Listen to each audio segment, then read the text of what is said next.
Morning, YouTube. For a long time now, I've wanted to create a show where, I could have the type of chat that I've been missing for so long, this type of football chat that you would have in the office or you'd have, just with your mates sometimes. With lockdown and with working from home, you don't get that as much. So, or at least I don't get it as much. So, I've created this channel. I've invited my friends on to come and chat about football, and we're just going to see where it goes. In this particular video, we're talking about Liverpool. Liverpool is a team that I don't support personally, but I have a lot to say about, as you'll see. I'm joined by my friend Shavar. Shavar and I work together. I know that he's a Liverpool fan. I know that he also has a lot to say about the club, and he's very passionate about the club. So in this video, we're going to talk about a few things. We're going to talk about the effect that Klop has on the team, the effect that fans have now coming back to the stadium, and the effect that a solid defense with Virgil van Dijk being back will have on Liverpool this season. Where will they finish? What will they win? Siobhan and I will discuss. If you like this video and if you like this content, please let me know in the comments, like, share, subscribe, all those different things. And yeah, enjoy the video. And that's probably the same feeling that the players get. 100%. And it's how we turned over Barcelona. It's how Alisson goes up and scores a last-minute winner. It's how that horrible game against United last year, where it was 1-0, and they were just like naggingly, they didn't score, but they were like just naggingly at our goal and disrupting our play. And it was just a horrible game to watch. But in the end, Salah gets the ball, he runs through the team and slots it home, and we're singing, we're going to win the league. It comes down to him and how he just gets the best out of his players. Yeah. Tactically, which I think is second to that intangible. The intangible is probably more important for us now than tactics. But tactically, having Van Dijk back means that even having Van Dijk and Gomez back, it means that our fullbacks don't really have to look over their shoulder as much. Because True. if they get beaten, they've got two centre backs with pace who True. don't mind going More into wide confidence. areas. Definitely more confidence to go forward now when you've got the behemoth of Van Dijk in your defense. Yep. And I rate Joe Gomez. I rate if he had had a proper season under his belt, he would have probably made it to the Euros. So no, I definitely think defensively looking a lot better. But like we've said already, it's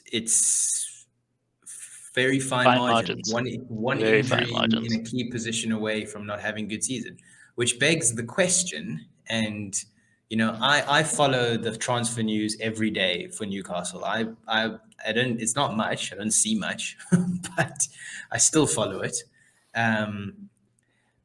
But then the question remains: what's going on the transfer front for Liverpool? They've brought in Konate, and That's that's it. it. I think, yeah. That's it. A couple of youth players. Look, I mean, Konate is he is an experienced centre back. He has played in the Bundesliga.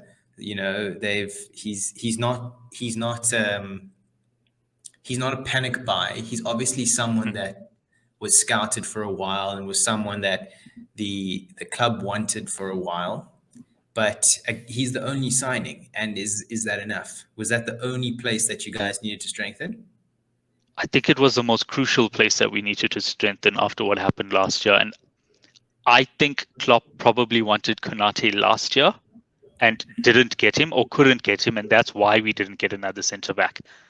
Klopp's the type of That's why manager you who's went and not got going to. fucking who Ben was it? Davies. Ben Davies. and Ben Davies. and then that Kabak.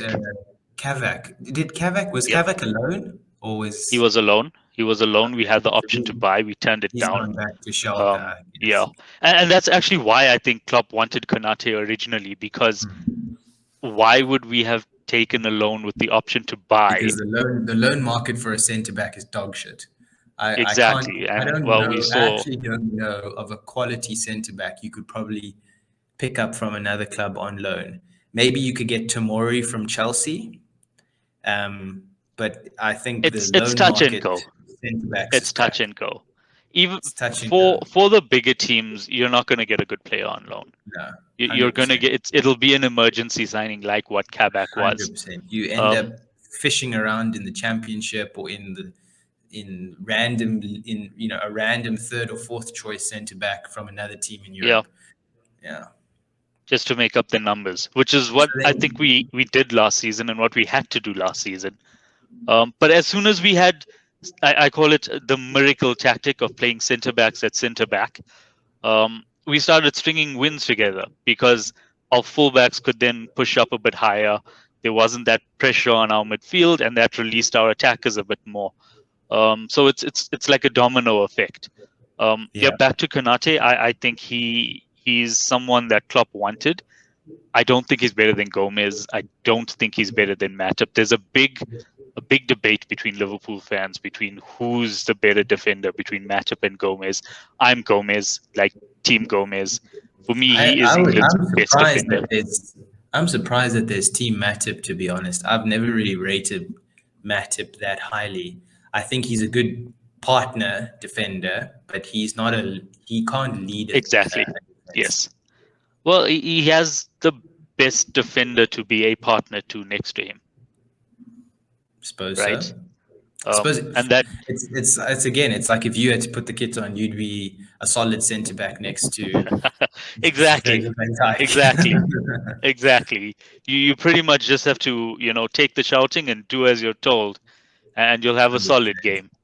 100%. Um, I that's it. heard just a random interjection here. I heard one story that's why Lovren didn't work out in his career because he was a Matip in terms of he was the sub.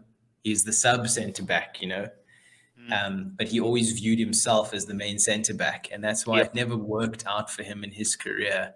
Um, Yes.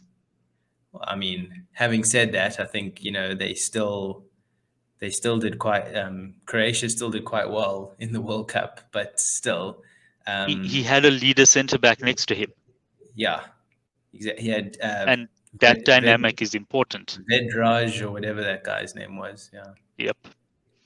Yeah. When yeah, Lovren first went to Southampton, I'm like, we should have got this dude. We should have bought this dude because he looked. I think it was Font that he was next to. Jose Was it Fonte, Font? yeah, It yeah, might have been him. Font and Or Yoshida could have been Yoshida. I think Yoshida Lovren was actually bought to replace Yoshida. So Yoshida dropped to the bench and Lovren came in. I could be Yeah, wrong. Lovren might have been the replacement for Font. I don't really remember. But he looked good because he had a leader centre back next to him and he had a solid defensive midfielder in front of him. When he mm, moved to Liverpool and then he then had to become that leader centre back, and we were still kind of figuring out our midfield and our tactics in front of him. He looked like Bambi on ice. It was disaster. Like you could see there's a good defender in there, but it wasn't a you good can fit. see there was someone. You can see there's a player who's been trained how to be a defender there. Yep. There's Yep. not a leader there. No. No. And it was some of the mistakes that he made.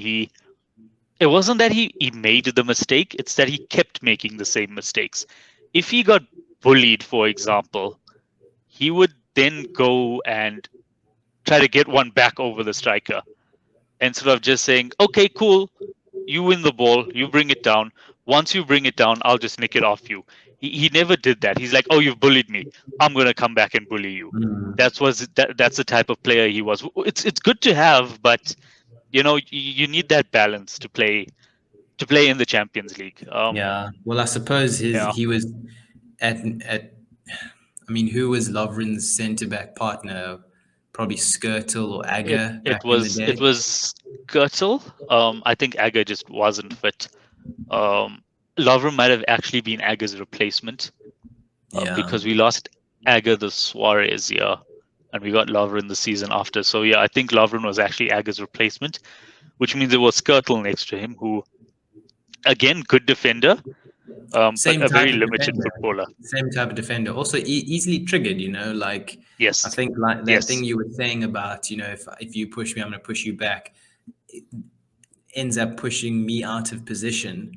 because Yep. I'm so, my mission is to just put one on you instead of holding my position. I think that's where you see the huge difference in a defender like Van Dijk or Gomez, that composure to not let like a Troy Deeney bully you, or not Yep. let any striker in the Premier League bully you, and to hold your composure, hold your position, concentrate on your job. I think that's, apart from the physical attributes, that's the biggest difference for me in those two compared to other defenders around the leagues. What you will notice is the absolutely greatest defenders of all time. They're not the biggest, like Maldini or Baresi Maldini, Nesta. or Nesta had some height, but he wasn't exactly a unit. Yeah, Um, Cannavaro was quite short. Puyol was Cannavaro. quite short. Um, it's up here. 90% of being a defender is up here. And the Premier League tries to sell this, big brute English target man that's just going to Yeah, bully they defenders. But still, the English Premier League's view of a centre back is still Sol Campbell. It's still yeah, it's still Nemanja either the Sol Campbell, the Nemanja Vidic, the Rio Ferdinand. Okay, Ferdinand was an elite defender, of course, Mhm. but the style of defender, it's not the same anymore.